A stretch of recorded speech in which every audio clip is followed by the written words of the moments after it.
Hello again, I'm Stephen Jerome, and I'm going to continue reading from The London Year, my third published novel. It's actually my fifth novel, but it's my third published novel. The latest, however, and this is part 23. We'll just jump right in at Harrods. Harrods was more than a department store. It was its long history of devoted employees and equally devoted clientele. Over time, I had numerous regular customers, usually older ladies, who would sometimes request that I help them personally. Our offerings in the frozen food department were a world beyond American-style frozen dinners, and my customers oohed and awed over the many unusual delectables. Frosted Foods offered a variety of boil-in-the-bag ready meals, duckling l'orange, coq au vin, lobster bisque, or desserts like profiteroles from Italy, and rich ice cream from several countries. I sometimes helped plan an entire meal of frozen items for a very small, hastily arranged dinner party. I could endorse everything because they were treats at my own table, often shared with my flatmates, thanks again to my generous employee discount. For local customers who lived on the small streets behind Harrods, Walton Street and Cadogan Square, where the 19th century apartment buildings had their own discreet red brick grandeur in an architectural style called Pont Street Dutch. The food halls were their go-to supermarket.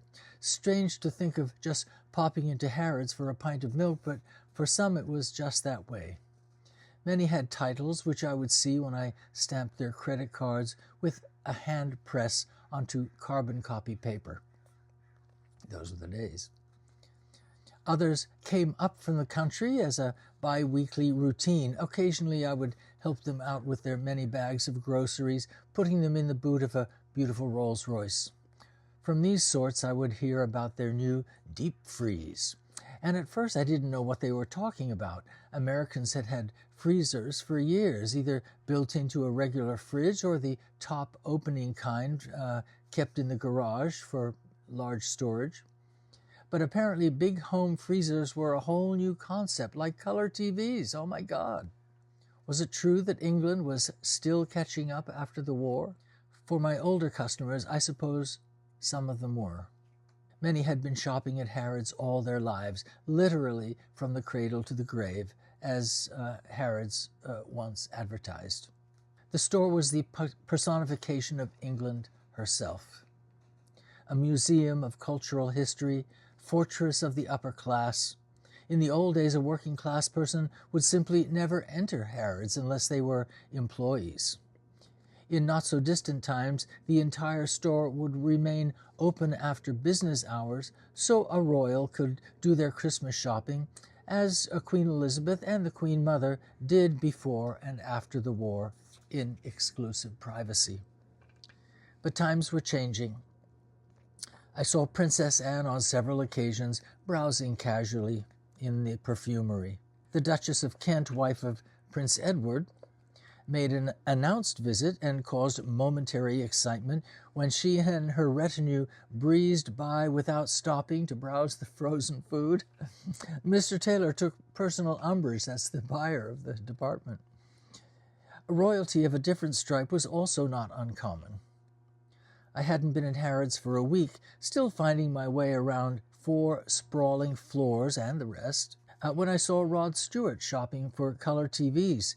He stood back, eyeing a wall of the latest models, then pointed grandly, this one, and that one, as the dutiful sales assistant took notes.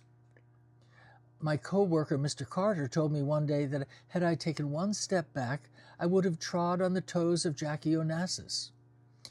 I once watched Mick Jagger walk from right to left the full length of our frosty shelves, followed at a distance by his own burly security minder. It rattled me for the rest of the day. A pop fame also came one step removed when a very sexy young guy, always in noticeably bulging jeans, came in from time to time. He'd rest his huge package, along with his groceries, on my crotch-high cash register table, practically begging me to check the merchandise. And then he paid with an Elton John credit card. Okay, I'm going to leave it there. That's kind of fun. Stay tuned for part 24 coming up tomorrow. Okay, thank you for watching.